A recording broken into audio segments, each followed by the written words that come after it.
Good morning, good evening, good afternoon, or good day wherever you are in the world, and welcome to the next episode of No Dice, No Glory.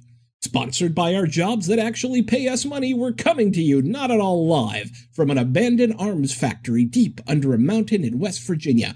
We are proud to proffer to you the finest in wargaming coverage. Without any further ado, let's get this show on the road. Hey, well, thank you, Sean, for that rousing introduction. Actually, we're in Sean's neighborhood right now. Well, he lives in Cleveland, Ohio, so that's close enough. But, hey, this is No Dice, No Glory, live from Adepticon 2024. Woo! So I'm sitting here in the command center of Adepticon, and I'm going to have these guys introduce themselves. You guys know who you are, right? Yes. Yeah. Okay. Some days. So I'm going to start over here to my right. I am Michael Rafferty, according to my driver's license. Okay. And you are the... I'm the historicals coordinator for Adepticon. That's right. My name is Rusty Shackelford. I mean, there's a lot of sight gags going on here, so it's great. But, my name is Sean Anderson. Don Ayers. Don Ayers. And anybody else? Come on. Hi. Go ahead. Hank Swagger. He's got that swagger. All I'm right. also Phil Girdler. Hi. My name is Max. Just Max. Just Max? Phil Girdler, hello. Hey, so we're here. This is my first time here, and, you know, I'm already regretting it. That's fair. We're sitting here eating Solid pizza, point. but tell us, like, the big happenings that we're going to be talking to people for the next couple of days. What are some of the interesting things you guys are looking forward and that you're running here at Adepticon? So, interesting things this year. We have some new games being released. Clash of Steel's being demoed. There may or may not be some pre-release copies of Actum Panzer coming around. There's some new 40K stuff going on. Obviously we're always excited for those events because they're just very large. There's going to be some of the new Star Wars card game. That name I can't remember now because I don't play Star card Wars games. Unlimited. Unlimited. Okay, Unlimited. there we go. Yeah. Shatterpoint is the first year having that out. Armada's got a huge event. So, I mean, really just everything is big and exciting. Bold action, Song of Ice and Fire. I mean, you name it, it's here. It seems like if it's a game, it's here. Just about. Yeah. So I'm going to go to Don here. What is the game you're most excited to play or to watch people play since you're working the event? I already think I know the answer, my friend. Well, I'm looking forward to running our Gettysburg game again. We had a lot of interest in it. Had a lot of guys playing it last year, and it seemed like it was pretty popular. We had a lot of guys sign up for it this year, so I'm looking forward to. What rule set are you using? Black powder. I heard it's one of your favorites. You can't see Don staring at him. Do I have to answer that? Well, I mean, Maybe you can hear it staring. Black Powder is a fine and accessible rule set. It is. Shut your mouth, Max. And everybody, I mean, everybody knows how to play it. And Rick Priestley wrote a wonderful thing, and we should all be appreciative of it. And Rick Priestley does listen. Yes. So You could kiss their ass later. I'm not kissing Rick's ass. I'm just glad he exists, and I'm He's glad just he reading wrote the the rule script. set. It's okay. So, like, one of the things here, so I got here, Mike picked me up from the airport. He's like, dude, you need to mud up my figures. But these guys have been painting. And the other one is they've been talking a lot of Civil War. And I think we're all of the impression that, like, Longstreet was bad. Yeah. It's a solid Don, opinion. It's a solid opinion. It's a verbal medium we're on now. Well, I'm just so I'm so taken aback by someone with your obvious background in history would fall so short in an important character. Short, that's McClellan. I mean, well, I mean, come on. McClellan All I'm saying is I saw a TikTok that said Longstreet was pretty crappy. So everybody that's all can see your shock routine here. Yeah. Your gotchas. It's fun. It's the zingers. But, no, in all honesty, it's kind of why I think we all like playing the game. Yeah. Or games like this. It's the painting. It's, hey, look, we're not playing video games at home. Yeah, The absolutely. social aspect of the game. That's why we're here. Yeah, that's why we're here. And then, like, the common love of history. Yeah, it's a very Well, both of us. gaming is a very social thing. It Even is. if you're not into history or something else, you have a lot of things in common with all these people that you've never met. And it's fun. Yeah, Especially when is you fun. have perfectly fine simulations and abstracts of historical gaming like Black Powder. Full circle. Thank you, John Stollard. I'll get you his address. Sure. And you can send him a starter box or whatever you need to. But we're going to be talking, we're going to be here till Sunday. We're going to talk to a lot of folks, and you're going to hear from each one of these guys almost individually. Who here is running an event other than your Gettysburg game? I believe Phil is running Team Yankee. Yes, I am TOing the Team Yankee tournament on Thursday. Then Friday, Saturday, we are running 2 what-if scenarios. One is the Soviet invasion of Great Britain. So that's going to be Soviet naval landing troops, VDV paratroopers fighting the Canucks, some British, and whoever else NATO we throw in. Miscellaneous NATO. Miscellaneous NATO, the strong force of that which we already had painted. Possibly Israelis. Possibly Israelis. Yeah, because my knowledge of history, the invasion of the British Isles was imminent Yes. Yes. for the entire The Cold War. Soviets had a very powerful navy that definitely would have been sunk day one. So, they would have been able to execute this invasion. Yeah, swimming lessons, right? The VDV are known for that. Well, this is already after they've taken over America. Right. Submarine invasion. And then we're looking at some pike and shot here. You're running something. I am not running things. I'm helping run things. Well, actually, you did mention the other one. Is the Soviet invasion of Scandinavia, which is called Taco Friday. Which may actually happen in the next Which couple of weeks. the main objective we is know? going to be a Taco Bell stand, and also like some airfields and military, But necessity targets. the important thing is saving the 80s Taco Bell. Yes, you have to save the tacos for Norway. They were so cheap in the 80s. They were cheap in the 80s, Oh but my God, they were like 29 cents for a regular But crunchy taco. They were the better amazing. taco of the At 80s 2 a.m. is Jack in the Box. Because you could eat 50 of them. But those and- weren't in the Midwest. Yeah, okay. Or Norway. But, in like, this situation. The next There's day, Taco you Bell shit in it all Norway. out. So, but I'm telling you this. I know Mike has to go, and we have some more stuff to hide, but I'm looking forward for the next few days. I think it's going to be a lot of fun, and we're going to see how the games go.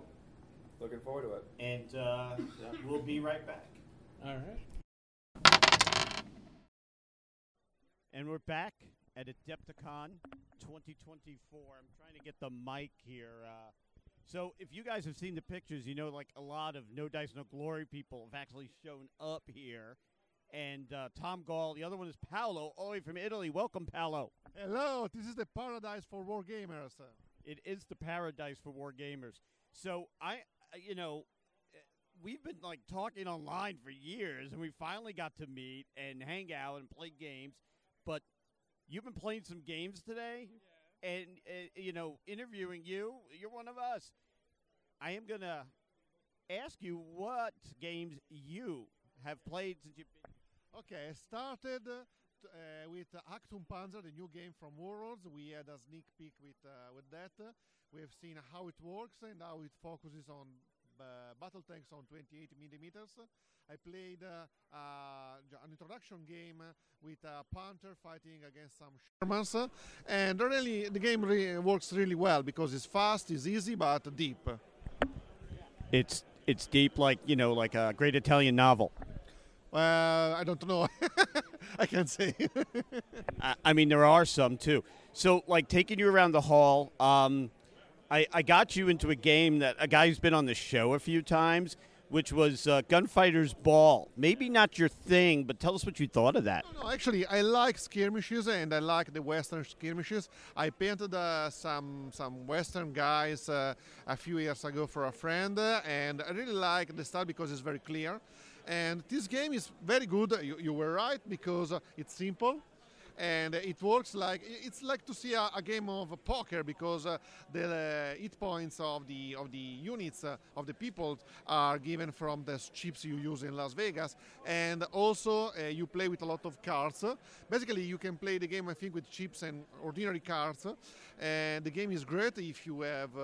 You just need 4, probably 5 miniatures to do the classic gunfight in the saloon or in the street of a Western city. and a lot of westerns in the United States are called spaghetti westerns because they were filmed in Italy, or from Italian people. Yeah. Yeah, which is the beauty of it. And then recently you sat down with the guys from the Lead Pursuit podcast, and tell us what you played. I played, no, I don't remember, this one. Blood Red Skies, yes, I played this one. Actually, I was really curious because I like plane fights, but I think that the game I played so far lacked in or simplicity or giving the feeling that you have the dogfight. It's something that you can do on a war games on computer because the computer takes count of the highness on the altitude of the planes. But on a board game that you have to play in half an hour to have fun, I never found a good solution. This one works very well because any plane has a different status. It can be very positive, very negative, or neutral. So the planes can fight each other, can shoot to another plane only if it's on a higher place, and this simulates very well and very easily the positioning of the plane during the fight without taking account of the altitude. So it's very good.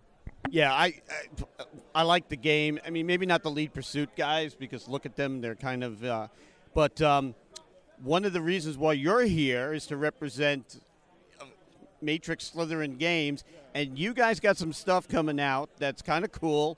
So I'm sure you want to talk about some of the great stuff you guys are doing. Well, we will talk about Slytherin and Matrix whenever you want. Yes, it's a hard job somebody has to do, so my boss sent me here to represent Slytherin and Matrix Games and going around to meet people, to know people, to create connections. We are also supporting Adepticon with a direct sponsorship. If you come here in Adepticon, you get a special journal with all the things from Adepticon, and inside on page 3 or 4, I don't remember, there is our coupon that allows you to buy $20 of video games on our website. As you know, Slytherin and Matrix do almost any type of war games from medieval to ancient to Roman to sci-fi to fantasy, and so I think everyone that is coming here in Adepticon will find some game that he likes and enjoy. Well, I love your game. So one thing here, most of this audience is mostly in the United States. Compare this to tournaments overseas that you've gone to or even run. Well, let's see that I played in the last year. I played very big tournaments like ATC in Belgium and Warfare in UK. And the difference, I think that Adepticon is like Warfare because you can buy a lot of things, you can try a lot of games, and you can do any kind of game tournament around. And obviously it's something different from ATC because ATC is bigger for Flames of War because we were 120 last year. And here the tournament of Flames of War that will be tomorrow, and I will take part to it, will be all 30 players. But here you can find any kind of game. So it's something different. You came here and you discover a lot of friends and new games that you can play. And obviously the advice I can give you is to come with an empty, huge box because you have to take a lot of things that you will buy. So you did pick up a new game today. I was there to see it.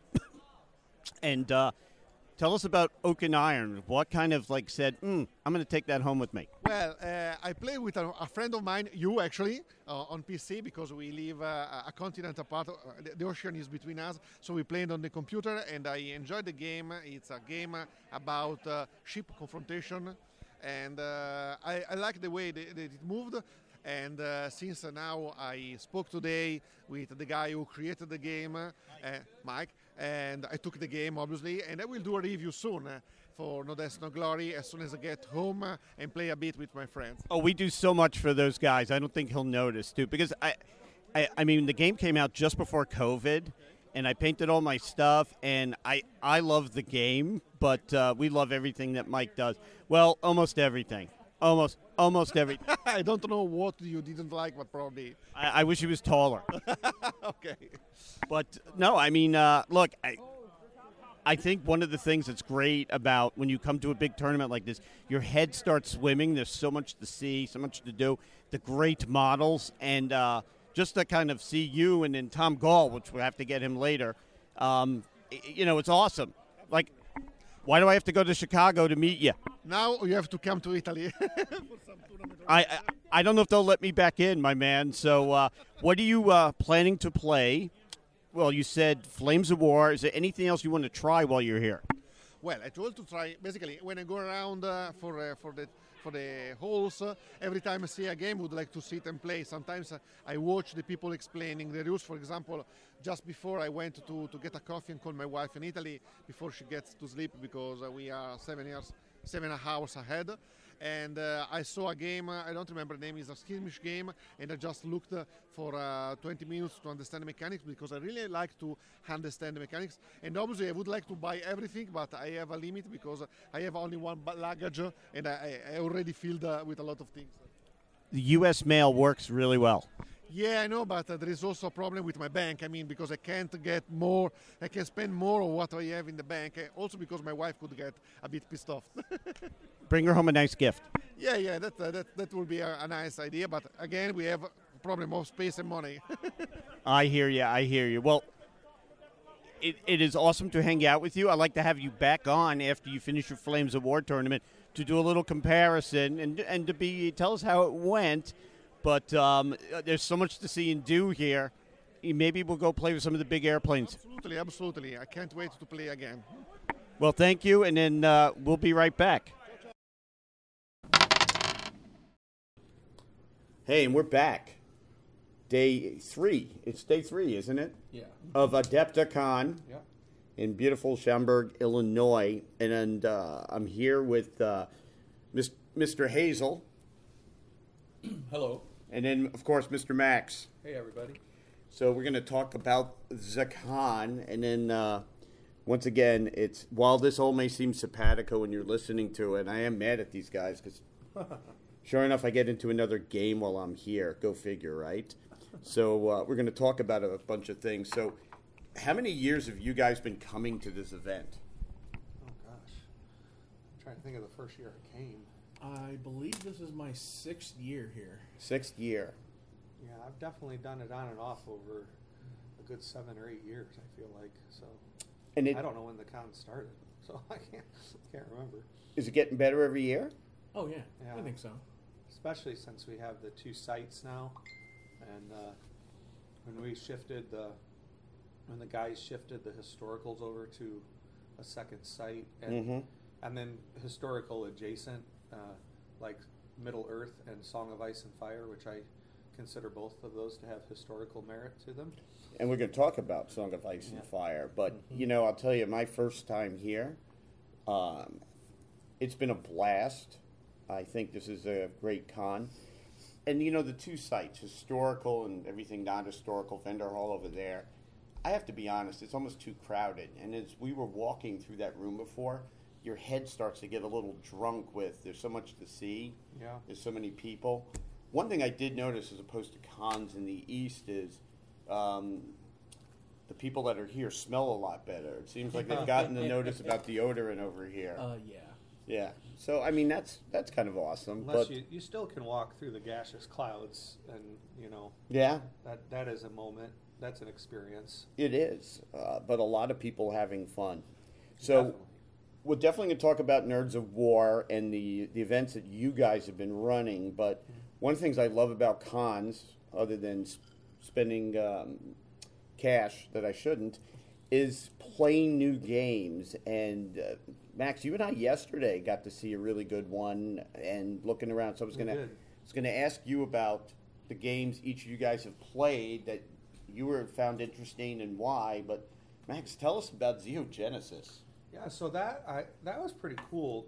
I mean, actually, it was more than pretty cool, and I'm still trying to decide if I'm coming down from, con excitement. You get a new game, you demo it for the first time, you're like, this is the best game I've ever played. But this Xenogenesis kind of playtest, I don't know, Mitch, would you call that alpha or beta that they're in? He said they're still play testing it, so it's probably. I mean, you're here. Yeah. And they made some beautiful models, of course, that you guys could see out there. Actually, 3D prints and resin ones that they have. They're going to make them in plastic. Yeah. But Gav Thorpe did our demo for us, which was pretty cool. And while we were doing it, people were coming up with like real fandom and getting his autograph on their badges and on books, and so that was fun to get kind of interrupted for that reason. Yeah. But that game, he and Andy Chambers wrote it. It sounds like Andy's the dominant author, or the first author, maybe. Or just, he was just being humble. Maybe he was being humble, because he is a humble guy. He's very humble. I first time met him, liked him. And so he was delightful, and that was cool, just because I've played so many things over the many moons I've wargamed, and that he's written. So that's always cool to meet a designer like that. But they have designed this Xeogenesis. It's kind of these anime super power suits that the guys pilot. They have some sort of neurological interface with it, and it kind of goes over space and time. A little bit reminds me of Pacific Rim a tiny bit, but they're not piloted super giant mechs. These are kind of large human mechs or bodysuits, but the game was really cool just based on a lot of micro decisions. There's zero chance you're going to play that game and not be engaged the entire time. Yeah. Which makes it immediately superior in my mind. I can't check out. I have reactions and decisions on my opponent's turn, and it's well thought out. It's streamlined. These guys have really written a game where the rules have applied common sense. So yeah, I really liked it. I thought it was pretty cool. We saw some others, but we'll get back to those because I think that's a funnier story. Hazel, what about you? What's like something you saw you never saw before, but you may get interested in? He's thinking, ladies and gentlemen. I don't really have anything. Really? No. Even like walking around, looking around? I haven't actually been in the vendor hall this year yet. Yeah, so one thing to say to folks out there, these guys are part of the staff that runs it, and I think I'm their support support dog this week. So, let's go to that real quick here. So, how hard was it to plan, organize, and execute this event? Because I've run events before, and it's stressful when the con starts, and it seems like everything's in hand. Mike Rafferty, who's running it, seems to be as cool as the other side of the pillow. Is that because you guys did all the prep work in advance, or you just got lucky? Really, planning this thing never stops. Yeah. I mean, even while we're here enjoying the current one, we're already thinking about next year. And usually we'll take a month after this ends and just try not to talk about it, just relax. Ain't gonna happen. And then get back together and start the cycle. Yeah, it never ends. Because we had a lot planned out, and then we still got here and we had to change plans. Yeah, and I know, like, from talking to Mike, because I was supposed to be here last year about, hey, why don't we do this, why don't we do that? And I felt bad I kind of, didn't aggressively follow up with him. But I kind of started to realize it was my fault because, hey, I forgot how hard it is to plan these, and it's so well planned.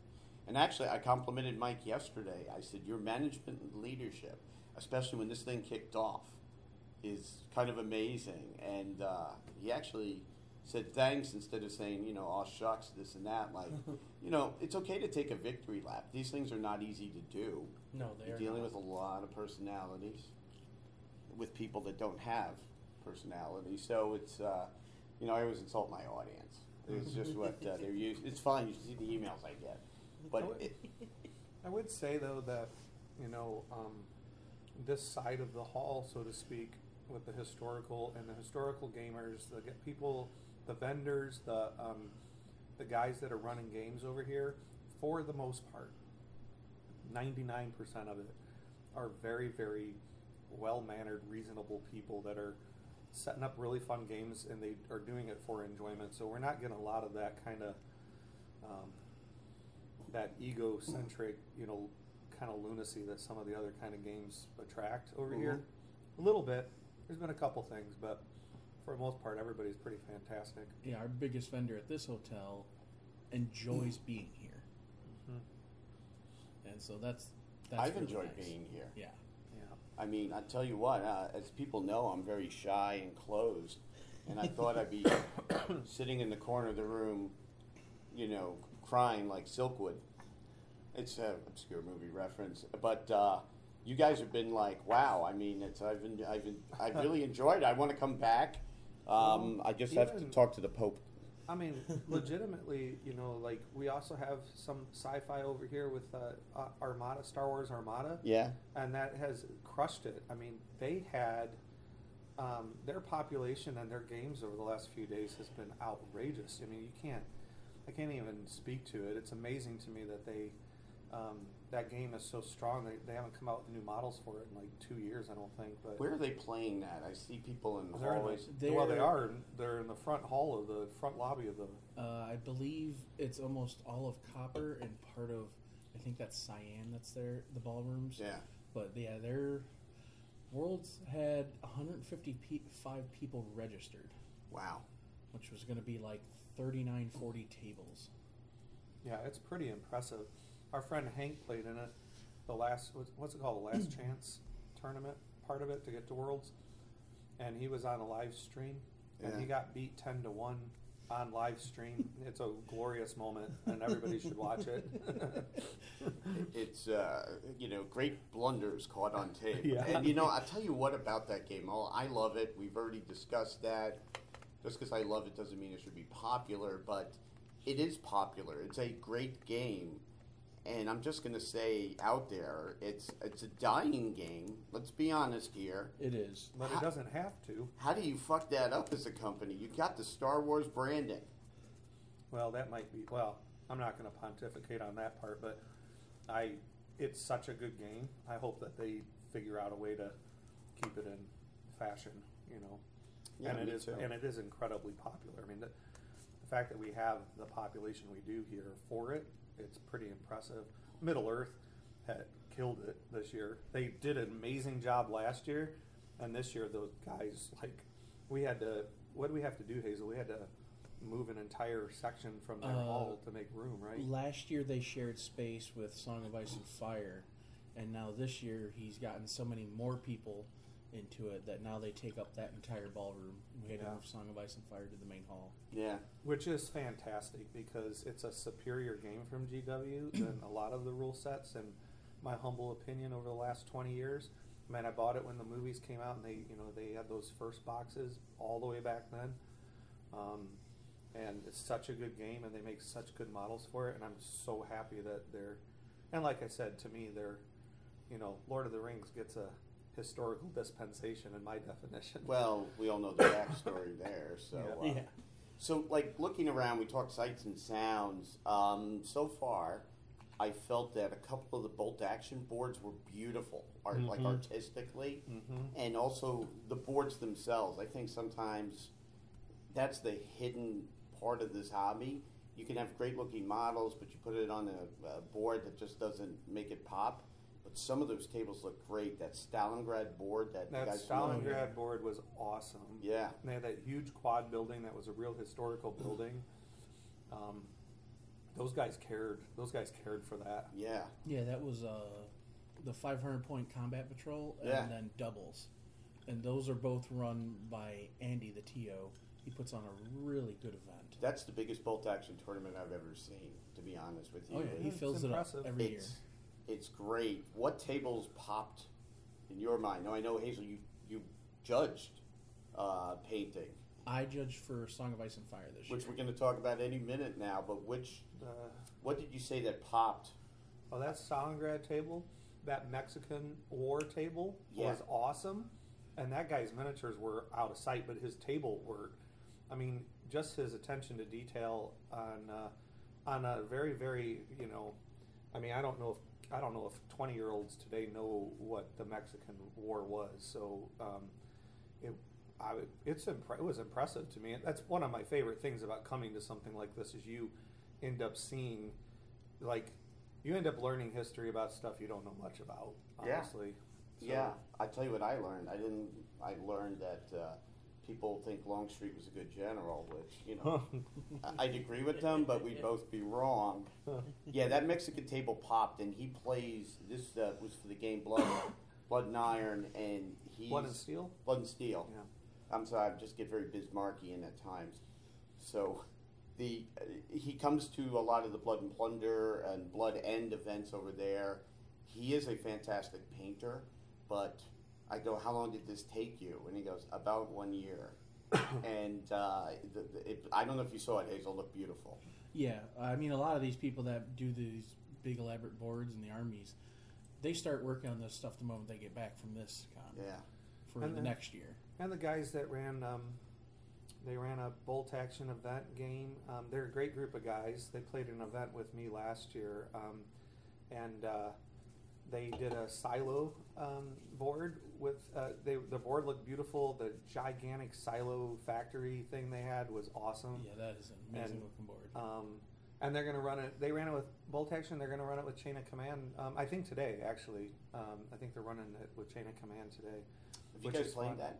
Chain of command? Yeah. Yeah, I have. Have you, Hazel? I played it once unsuccessfully. Oh, that was a notorious game, I think, that you were in. I would like to try it again, though. You have to play it with somebody that really knows the rules. Yeah. Mitch, that is the thing we were talking about.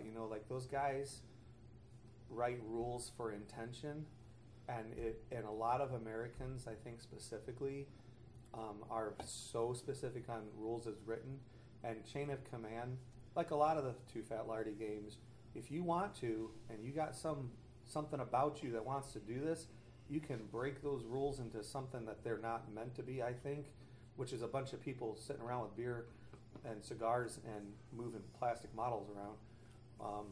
But there's a way to do that where you can force chain of command. You can do it, or you can force your opponent not to deploy. So, which makes the game not playable at that point. But so I learned the game from somebody that demoed it. There's some things about it I think are cool, like that, the hidden thing with the coins or the markers. Yeah. But I like What a Tanker. Fun game. It's fun. You just have to be in the mood for it, and it's not Kriegspiel. It's not. Trying to think of Sea Creek, the world's most unfun naval miniatures game ever created. That takes about 14 hours to play one turn. But is that game more than Harpoon in that level? We're going to get a lot of hate mail for this. It's the guys that play Sea Creek. They're from Florida man, and when you see them, you're like, "Yep, those are the guys that play Sea Creek." They also have their shirts that identify them as Sea Creek. You really have to show up to. You will go to a con just to play that game and that game only. Oh. And it's a little bit too immersive for me, and it sometimes moves slow. I'm looking for a different type of high when I play a game. Me too. So always. Yeah. I want a new drug, Huey Lewis in the news notes. So, speaking of new games, Song of Ice and Fire. Okay, so hanging out with these guys, you got to play. It's great. You got to play. It's great. And I played it yesterday, and both these guys took me through it. And I'm going to ask you guys a question. How long do you think we were playing the game where I said, I got to do this? Now I didn't say it, but what do you think the time was where I knew I was going to play this game? Turn 2, you said it, or something close to it. So, I said it. So you might have decided it by the end of turn 1. I'm going to say right after setup. And a lot of it is like it's a historical game, but it's based on the. Can't even think of it. Song of Ice and Fire books. The books, which is Game of Thrones show, right? Which I've never seen. Which he took a lot of inspiration from the War of Roses for his books. Right, and what I noticed is just looking at the cards that the units act like how they should act. Like we were just talking about the Lannister halberdiers, whatever they call them. like, well, they should be hitting harder. They got 6-foot can openers. And I've recently got into 100 Years' War, and I'm thinking, this is pretty cool. It reminded me of other Napoleonic games I've played, and it's light, but it has its own depth, and it's a well-produced game. I'm sitting here looking at my starter box, Crossbowmen. What got you guys into the game, and why is it something that you're gonna? Well, we have to ask one good question per podcast. Well, I want to pause before I answer that, and Hazel and I will have two very different answers, which is going to be good. But yesterday, I just want for everybody that's kind of joining us, you played a fun and kind of unusual friendly list game. We did 30 points. I brought Free Folk for you with our friend Hank. He got to play it too, and I brought Free Folk All Giant, Mag the Mighty All Giant. Our list had that 30 points, and you know that list has some great qualities. It also has some great weaknesses, especially on trying to take objectives. And Hazel, what was your list? It was Stark, and it was entirely cavalry. Yeah. And what are the units on that? Brendan Tully is the commander, the Blackfish, and he's leading a unit of Tully Cavaliers. And then there's a unit of Stark Outriders. And then the other unit is a new one that just came out called the Umber Ravagers. Yeah, they all. So when I was looking at the cards as we started, I realized that these were based on historical units. Yeah. But they acted the way they should, like the lances, right? They're better in charging. It seems like, what's my standard for Napoleonic games? Light cavalry should act like light cavalry. Light infantry should fight like light infantry. Yeah, for sure. Give me something I can start with here. But I noticed that, wow. And then I did download the app, which I love. These guys know that, well, I'm going to sit and make lists when I'm not playing this. I'll end up buying more. So we're on to you, game manufacturers. But well, they're way worse to us now because they just came out with their. It's not a Kickstarter, but the Game Found. They just finished their pre-orders basically for their tactics version of this, which is all heroes, but they're all playable in the Song of Ice and Fire game too. And so they suckered us in even deeper. And I'm excited. Well, I'm excited because I play Free Folk a lot, and all of that Game Found success. They were very successful with it, and I got tons of new models and alternate models coming with that. So, yeah, it's just gonna get deeper, Mitch. I hate to tell you, it's gonna get deeper. So I'm gonna be waking up in like some rancid hotel. Not knowing where I am. Yeah. Man. It's a hole.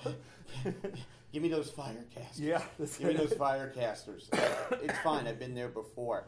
So if you get a starter box, it has everything in it for one side, and I think 30 points. Yeah. I threw in the crossbowmen because crossbowmen are kind of cool. Yeah. And but it's the box I have has the horsies.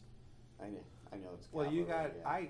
I mean, we told you that the Lannisters were sort of Roman-like perverts, and you decided that was perfect for you for some reason. Well, you say Roman-like perverts. Have you seen the movie Caligula? Well, yes, You don't need to say Roman-like perverts. Yeah, just Romans, perverts. Got it. His uncle, Caligula's uncle Tiberius, wasn't terribly much better. So No.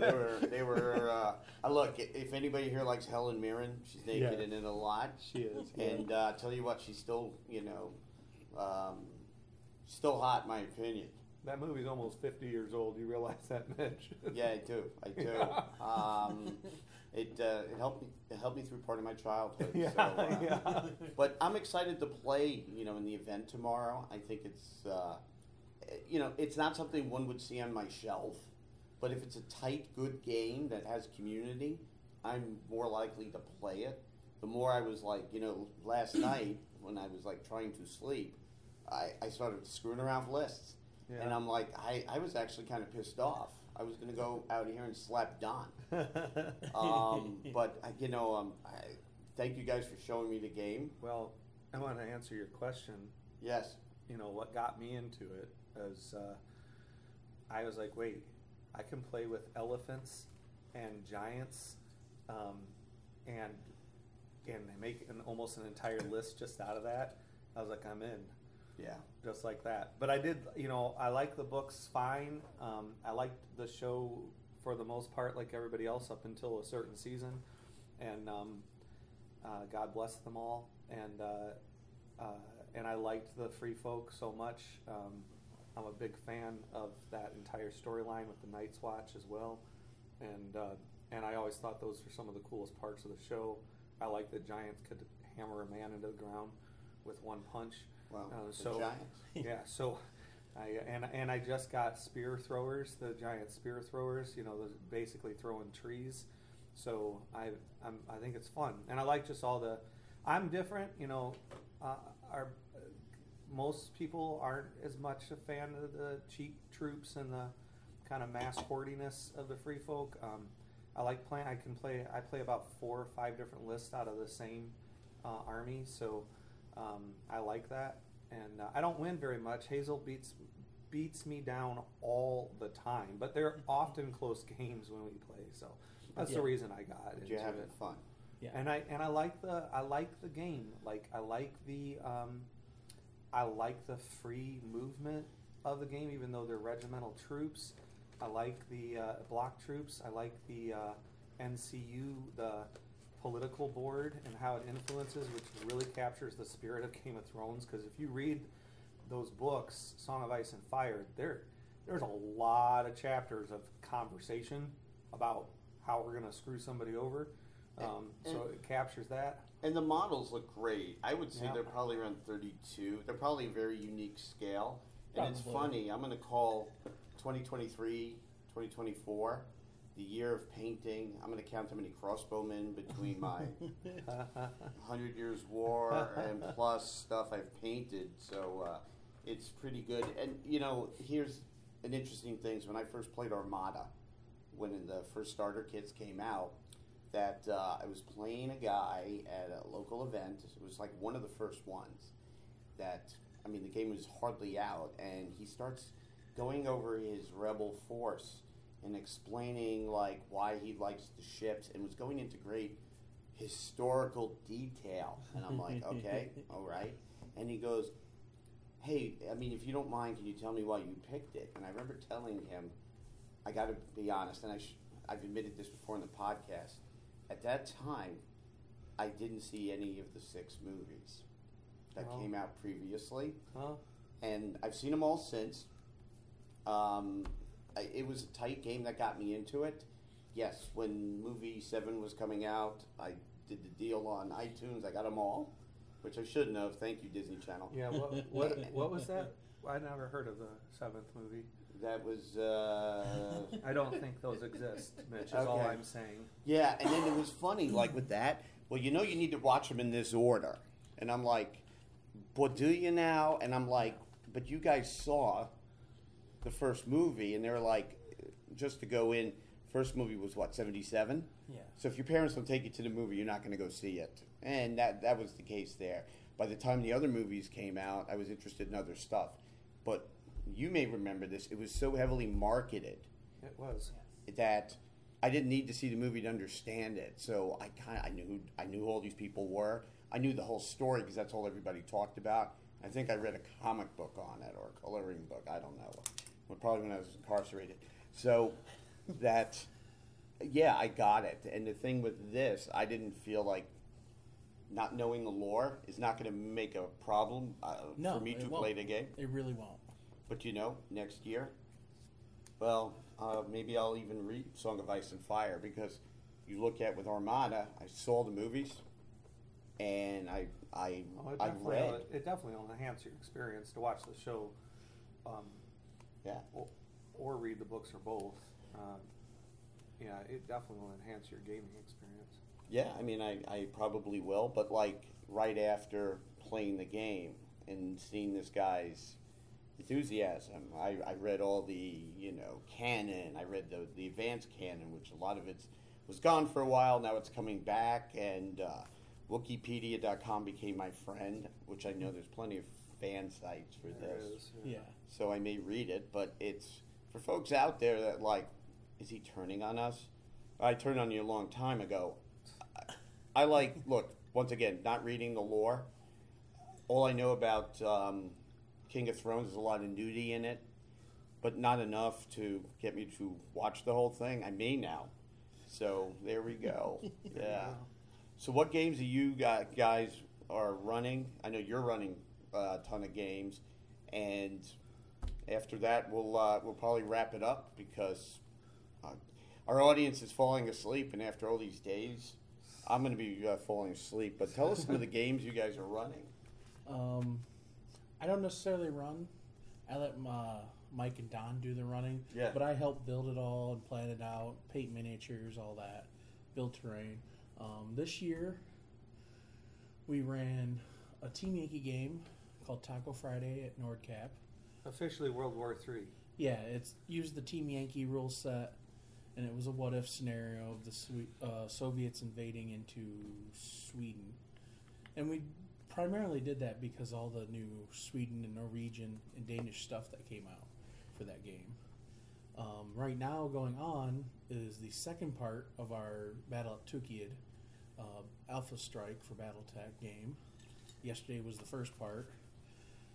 And we all painted up a bunch of mechs for that. We all painted clan forces for that because we wanted to have painted mechs for each clan force that was actually at that battle.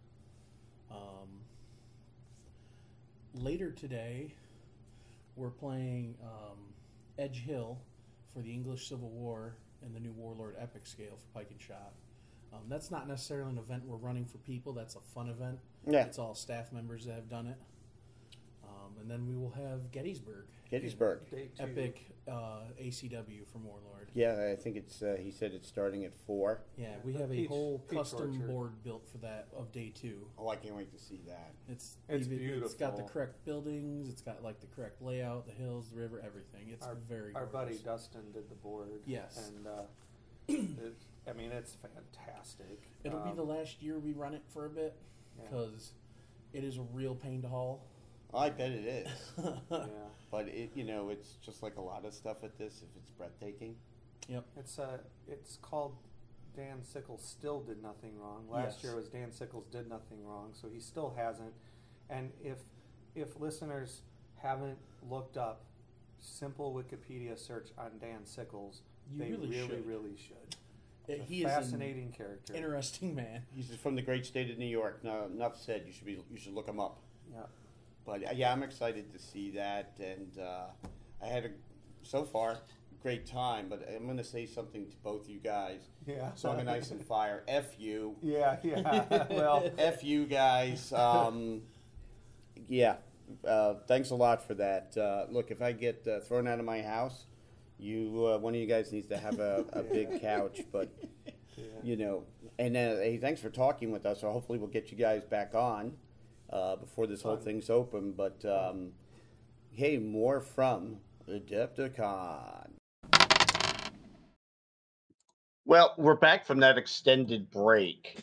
So, I got with me Mike the Man Rafferty, who was the power behind Adepticon, and I got to tell you, it was my first Adepticon.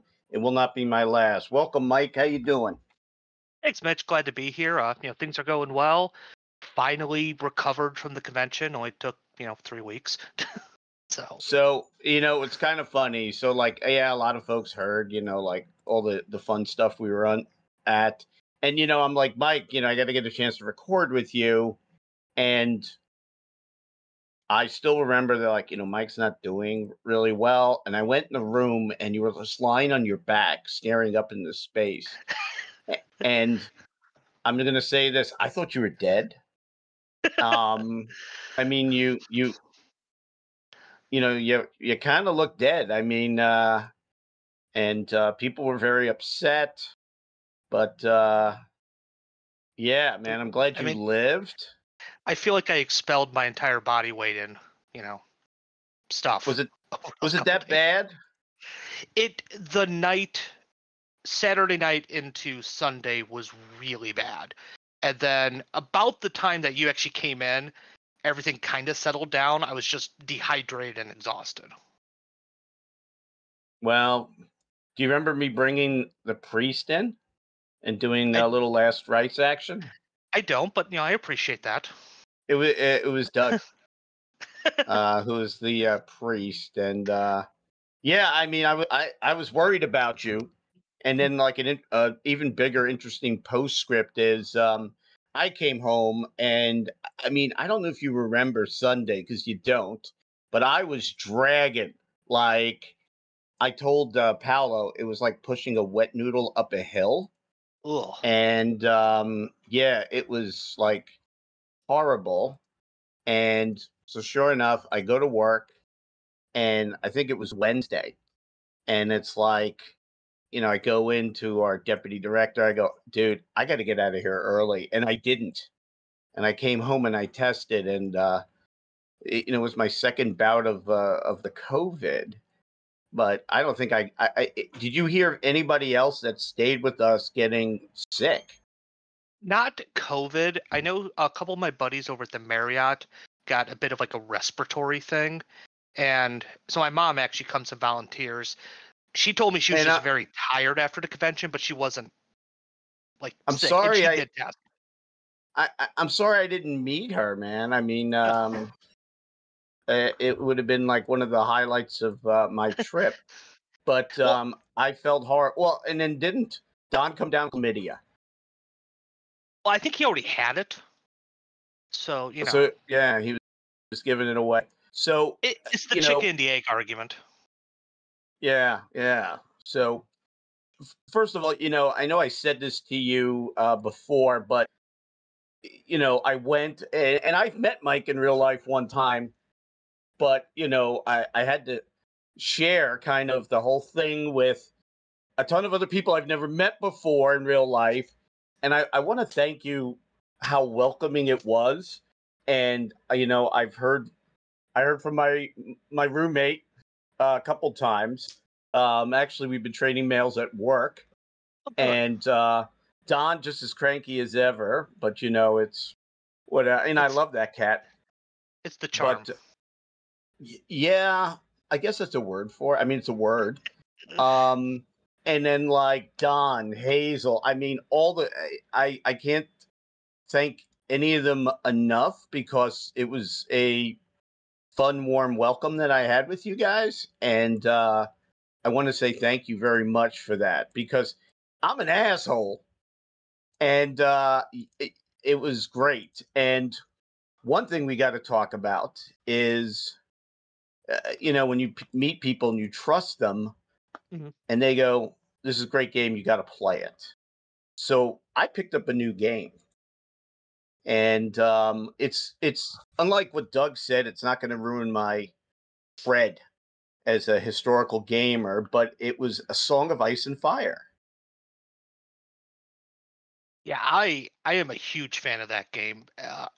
As much as I do like historical games, that's a game that if you ask it, I will basically play it at a drop of a hat. Yeah. So, yeah, like you get one game and it's like, yeah, this is it. So I got the starter kit. Let's do a shout out for the who's that local store? The guy gave me a great sweet deal on the starter set. Grognard Games, I believe. Grognard Games. I want to thank those guys so very much. So I got the Lannister starter set. And I got to be honest with everybody here, it should be no surprise. Never saw any of the shows and never read any of the books.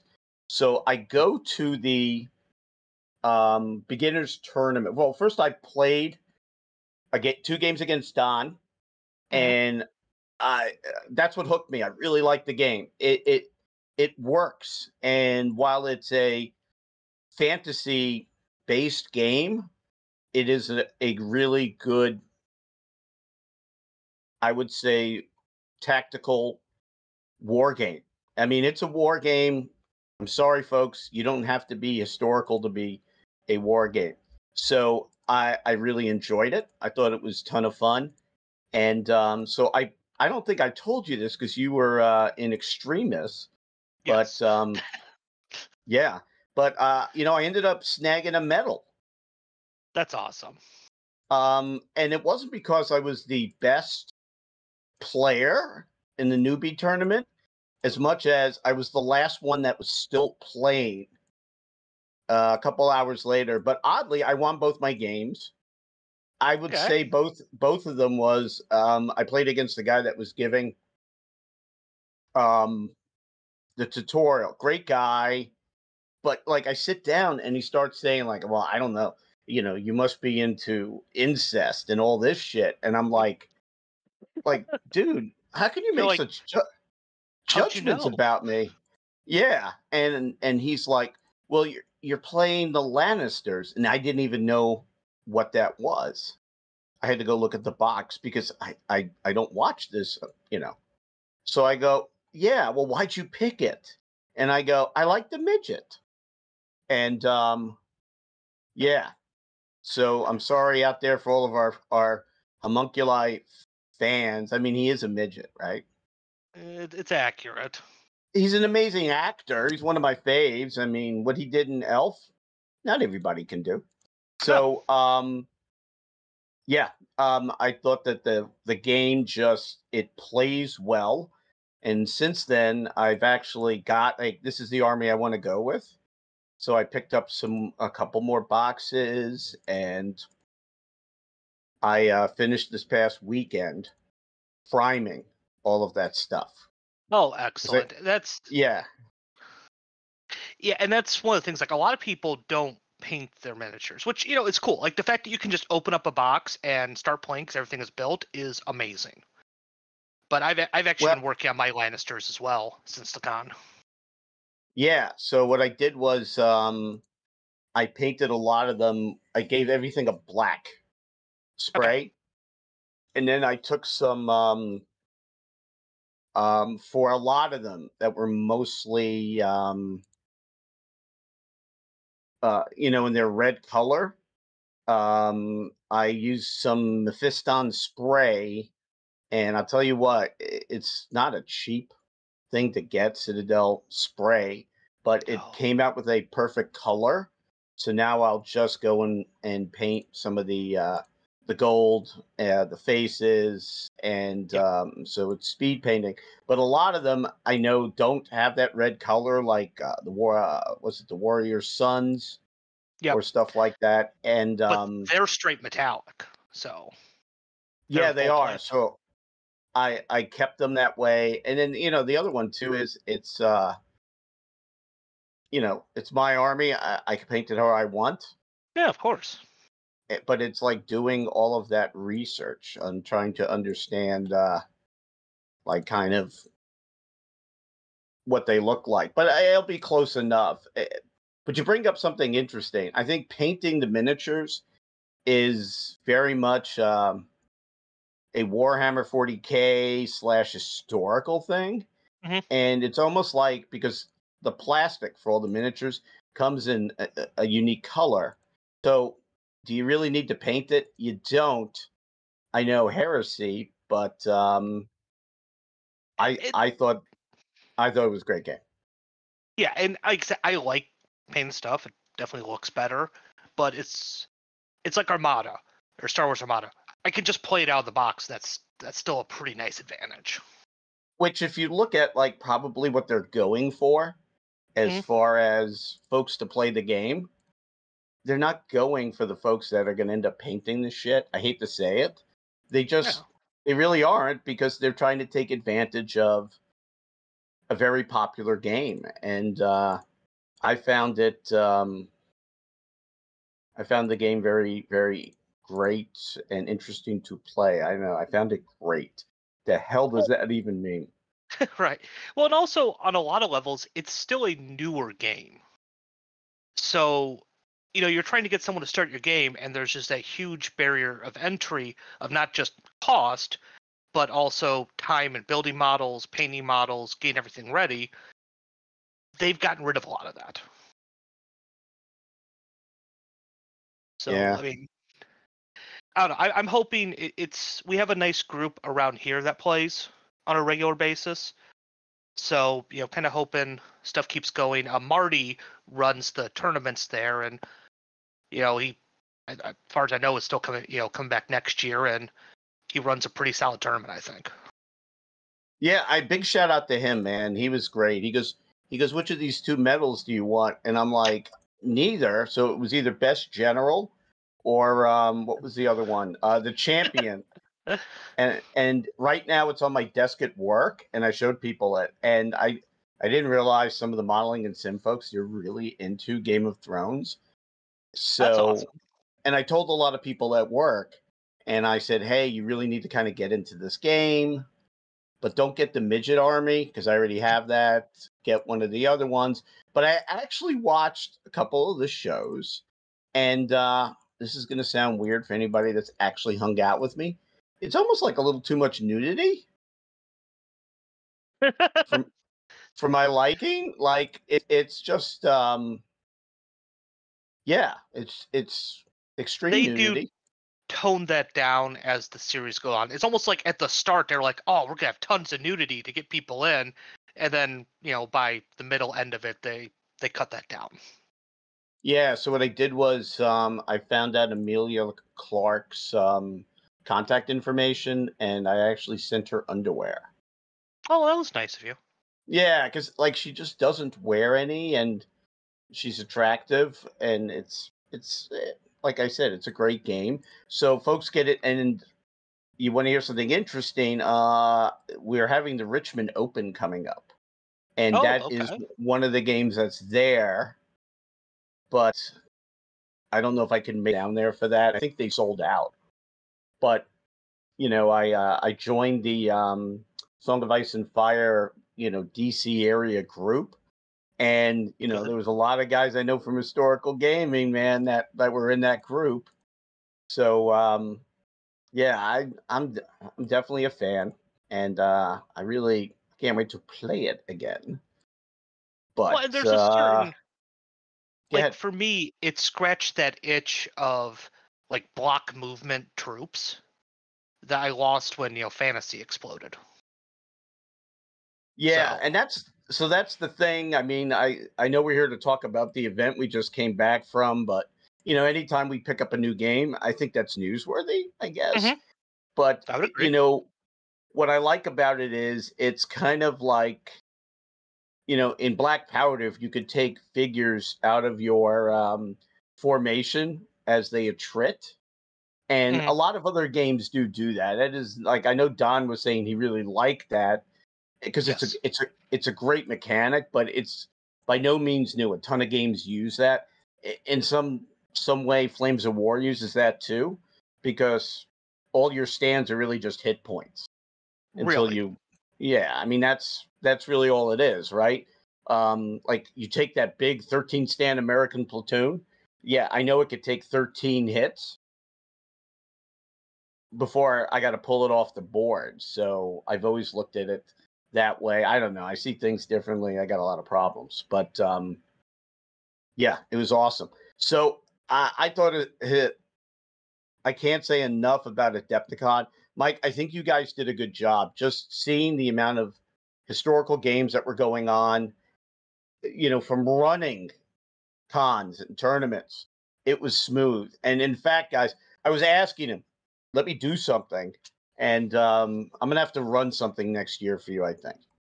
That'd be really cool. Yeah, it's funny because it's most of our work is before the con, especially at the Hyatt venue, because they take care of some of the physical labor. So really at the con, it's just coordinating everyone coming in and running their stuff.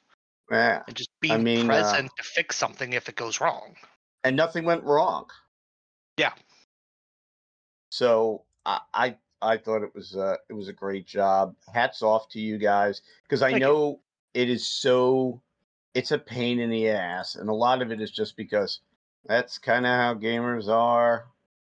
They're a bit cranky, but I didn't see any of that. I thought it was very well done, and I envy how you guys made it look so damn easy. But it is what it is. So anybody next year, I'll be there, and I'm gonna let I think I'm gonna let the folks out there figure out what we should run next year, Yeah. and I'll run it. I'll just have to mail it out, and then you mail it back when we're all done. So, but I definitely think it's worthwhile. So there's some even bigger news about Adepticon. It's canceled for next year, right? Yep. Now we're done. We're tired. All right. Yeah. I mean, you should always end on a good note. Yes. By the way, con's canceled. Bye. Yeah. Which has happened. You know that, right? It's nuts. Really? Well, Nova Open, they just canceled the con, and then when it came back, it was under new management, which is another really good con out there.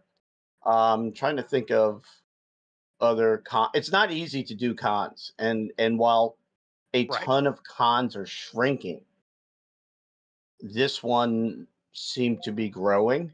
And just talking to folks there, the amount of energy I think that they had for this con, I thought was great. So I'm looking forward, and I want folks out there to go.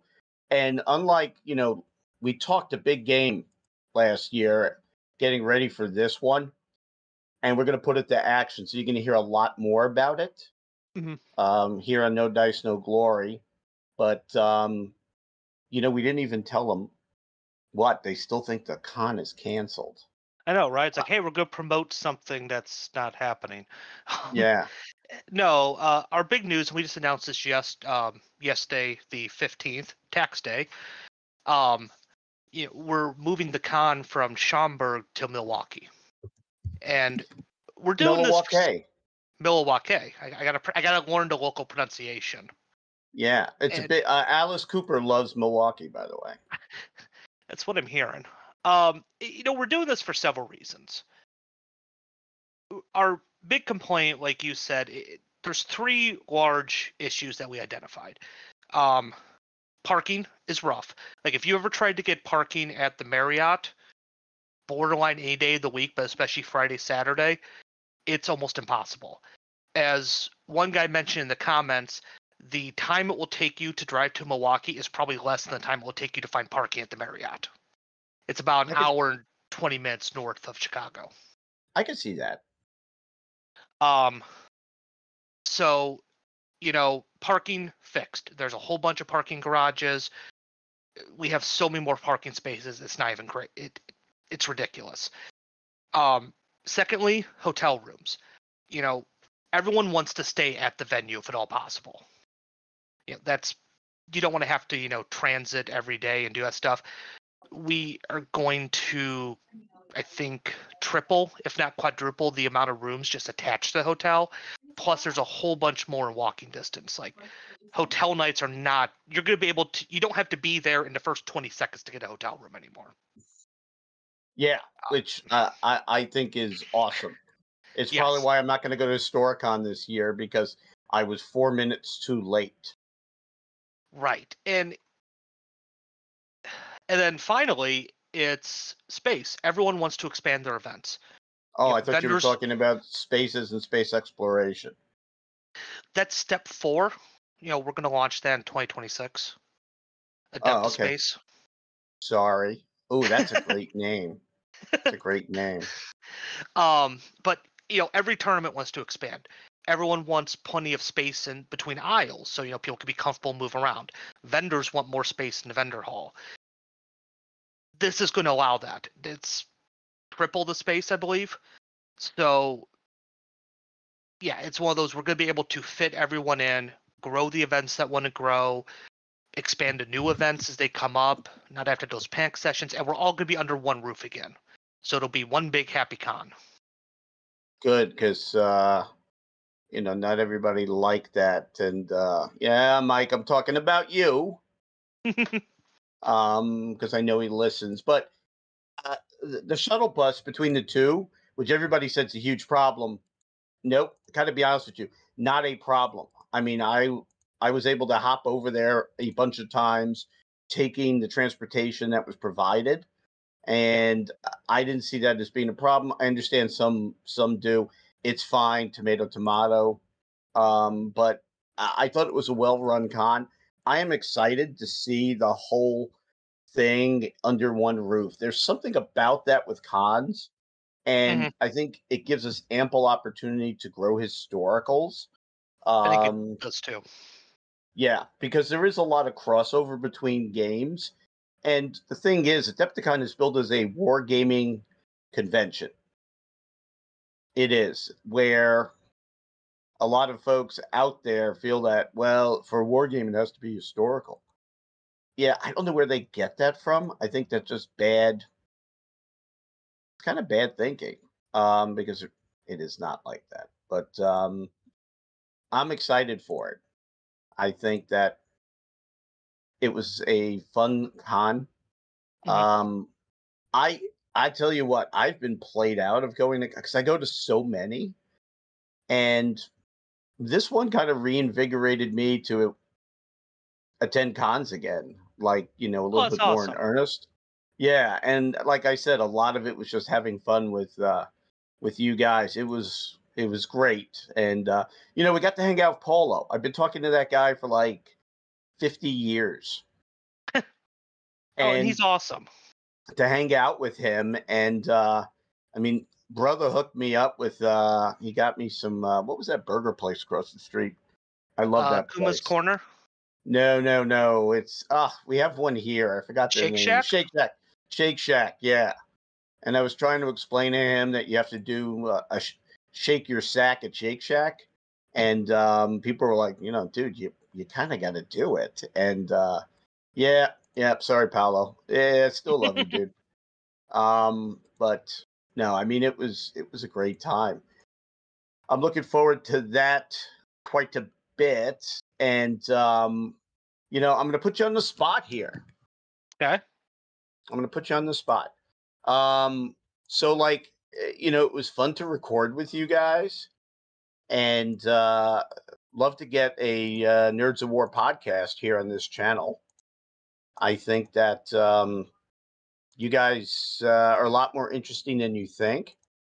Don is nonverbal. He uses a lot of nonverbal communication, but I'm going to leave it out there that I think a lot of the folks out there want to hear from guys like this, because they also know I hate everybody, and That's fair. Yeah, I really liked you guys. I thought that you guys were, when it comes to gaming, and which is what I dig about cons, is like, well, if we're not gaming, let's freaking talk about games. And I think you guys are interesting, so I'm going to put you on the spot. So bring it up to the Nerds of War folks. They are very interesting guys, and we're going to probably do our first one where we talk about Longstreet. Oh yeah, we already have a whole bunch of ideas of historical hot takes, and it'll still remember, and he's like defending Longstreet at Gettysburg, and him and Lee were scouting that flank, before the attack on the 2nd, and I said, and Don's like, nobody knows what they were talking about. I said, oh no, somebody wrote it down. What, you haven't read it, Mr. Civil War guy? He goes, all right, smart guy, what did he say? And I'm like, General Lee, when this is all over, do we still get to own people? And he was he gave me that look, and I'm like, because Don, they fought a war to own human beings, and he didn't like that. No, because why did they fight the Civil War, my friend? Oh, states' rights, but states' rights to do what? Own people. And I love that meme. And I was like telling him, like, and Don, owning people is always wrong. And he's like, he's definitely not for the Confederate cause. I don't want to say that. But like, you can't fall into that trap, especially since, I'm going to wiggle myself into it and give you a hard time. So, but I'm looking forward, and I hope that you guys seriously consider it, because I think folks would love to hear from you, I was about to say you people, but I don't want to like commit another microaggression here, but It's gonna happen. I've been pushing for it. You know, we've been talking about it, but it'll happen here. Especially like my master's is just about done, so you know that frees up some time. yeah, I know Don's been doing a lot of research on how to do a podcast and you know on the technical side. So yeah, I would say within the next couple months. I said I'd produce it, and we can hang it, or you can hang it wherever you want. Tell Don, Mitch can do it really quickly, and you definitely know you're smarter than that guy, and that should hopefully motivate him. But now, if yeah. Don just writes the Civil War rules that he's been talking about for the last few years, yeah, which is it's something like that's kind of a theme with me. Well, I should do this. Well, is somebody stopping you from doing that? And it's, I had actually a talk today with one of my game designers at work, and he sent his game out to Phalanx. I know you listen, so I don't want to put you on the spot, but Phalanx out in Poland. He goes, I haven't heard back yet. And I'm like, yeah, because how many hundreds of people send them game ideas? It'll take time. But I said to him, look, why do you play games? For enjoyment. All right. Why do you think you write a game? So you can enjoy it. If you have the extra desire to have that game be published, that's great, but that's not the primary reason why anybody designs a game. And, just trying to kind of have that conversation with him today. Mark, I don't know if you're listening, but yeah, he's like, that son of a bitch called me out. But, it's a game that you love on something you love, and then we'll worry about getting it published. Right. And that's what we've been talking about the Civil War rule set. It's, Don has opinions about the games that he likes, and, especially when it comes to the Civil War. So it's, if nothing else is perfect, make one that's perfect. Well, perfect's the enemy of good. Or good enough. And that's kind of really the point. I mean, it's make a game that you can enjoy. Right. And don't overcomplicate. I'll tell you what I hate. Designers that overbake rules, because it's not a contest to kind of prove you're smarter than anybody else. No. And we talked about somebody who technically does that at the con, but we didn't do it to their face because it was very cordial. But once again, a lot of folks make these games that you just see at cons, and they're not fun. Right. Make a fun game, make a great game. I don't know if you've heard this, but if you build it, a lot of times nobody comes. No, it's a joke. It's game of. What's the name? I forgot the name of that movie already, but that's it. Usually I know I'm down with the movie quotes, right? So, I want you to know something. So every time I walked into the suite room, which reminded me of my fraternity back in college, which I, by the way, never lived at, that I would always say this thing, Joel, get off the babysitter. And it's such an obscure quote from a movie. So I was on the podcast last Friday from Mention and Dispatches. Okay. And I talked about Song of Ice and Fire, and I talked about the fun I had at Adepticon. But I made a comment about nobody understanding Joel get off the babysitter. And my boy Mike Dunn, man, love Mike Dunn, teaches wargaming out at Leavenworth. I usually just say he's at Leavenworth, and people are like, oh, that kind of figures. And he's like, I fucking fell out of my chair, man. Like, Joel get off the babysitter. So it's from Risky Business if you don't have to look it up. But okay, you saved me a Google. Oh, yeah. Well, I tell you what, go watch the scene sometime. It's really funny. No, you should actually watch the whole movie, but I'm gonna right. Yeah, so we're gonna have you on in a couple of weeks, because I if worst comes to worst, we have 11 months to go till the next Adepticon. Yep. And I think there's something to talk about every month with this. So I think especially that as we. Oh, go ahead. Go Sorry. ahead. No, sorry. I was going to Please. say, especially as we figure out, what games are we going to run? What are we going to do? I mean, there's always stuff to talk about just with that alone. Yeah. Oh, I mean, there's a ton of stuff to talk about with that. It's what are you thinking about running next year? So we got it.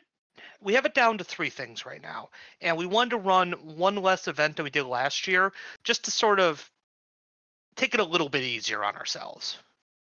Yeah. And so we're going to run something Civil War. We love running the Civil War. Our Gettysburg game, it's been pretty popular. We just don't want to take that board again this year because it takes up a ton of space. And while it's beautiful, holy crap, is it hard to transport. So we're going to run something else Civil War. Not sure, but something Civil War. Exactly. And probably Longstreet because, Don won't let us not do Longstreet. We're going to do a naval game. This year I did Samar, but if the American battleships showed up, I really like Victory at Sea, Warlords version of it. I mean, I like Mongooses too, but Warlords is really good. So we're going to do something naval. I got a couple ideas right now. What are you thinking? What are you thinking? We love spoilers. So I was thinking about doing the battle cruiser fight at Jutland. That's one of my lists. The other one is a hypothetical. You can actually do it in real time, by the way. Ooh, that could be interesting. Yeah, well, because it was only about 2 hours. But go ahead. Oh, that's really good. And then the other option is I have an idea for a hypothetical German battle line versus American battle line. Because the downside of World War II is there's not a lot of good battleship on battleship fights. And that's what are fun to play in Victory at Sea. It's actually, for the aficionados, it's known as hot battleship on battleship action. That's the 18 plus version I post. I think so. There's a ton of good games out there, even when you get away from World War II. Like my buddy Mike Hart's game. I've been looking at that. The Ironclad game. Well, I mean, you have access to the rules. That it's a fun little game. And the thing is, when you run a group game, especially navals, I love saying that. It's a lot of die rolling, and you got to stay in line. And sometimes that's just not a lot of fun because what decisions are you having the player make? Once again, it's up to you. But to look at where players actually get to maneuver and make bad decisions, I think could be fun. There's a ton of stuff out there. I mean, I can come and run GQ3 Iron Bottom Sound at 1/6000, and I actually have Iron Bottom Sound fully painted in 1/2400th. Oh, I told you guys about getting 1/6000s because I can bring the entire fleet with me and put it in my pocket. That is fair. And it's fun, and you could do hidden movement, but play what you love what you play. Yep. Oh, I should put that on the shirt. Oh, there we go. Shirt idea. Yeah, and I want a Nerds of War shirt to wear when I go away to events. I got to get you one. Give you guys some props. Yeah, I mean it's and then but yeah, we're definitely gonna have you guys on. Let's talk this up. Let's get folks out there that have always been kind of about going to a con. Let's get them to their first con. And I'll tell you what, if we get enough folks that say, this is my first con, I will run a special game for all the first conners. I mean, that right there is a special enough reason to come. Yeah. I mean, it's because a lot of people, it's a bunch of tournament play. Actually, I noticed about this, it really wasn't. It was a lot of folks playing games, rules that they can actually go to the vendor store and buy.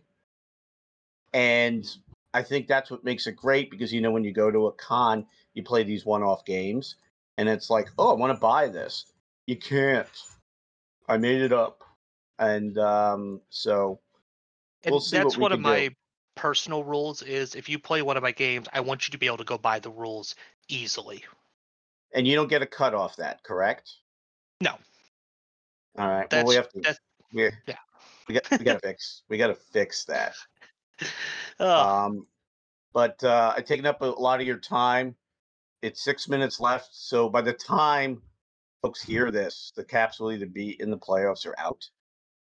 So, but yeah, they're going now. They're going hot and heavy. So I will most certainly talk to you soon. But once again, Amazing Con, thank you guys so much. Please thank everybody out there for me. Hopefully they listen to this. You can hear in the beginning of this podcast all the fun we had there. You get to hear what Paolo really sounds like. It was a ton of fun. And I tell you what, I'm excited. I'm ready to go. But I'm going to send it back to Sean in the studio. We're going to get Sean to come out next year. Mike, thank you so much for hopping on. Thanks for having me on, Mitch. All right, buddy. Thanks so much for joining the show tonight. Remember to follow us on Twitter at No Dice, No Glory, and keep the conversation going on NoDiceNoGlory.com, now featuring our own message boards. Have a great night, everybody.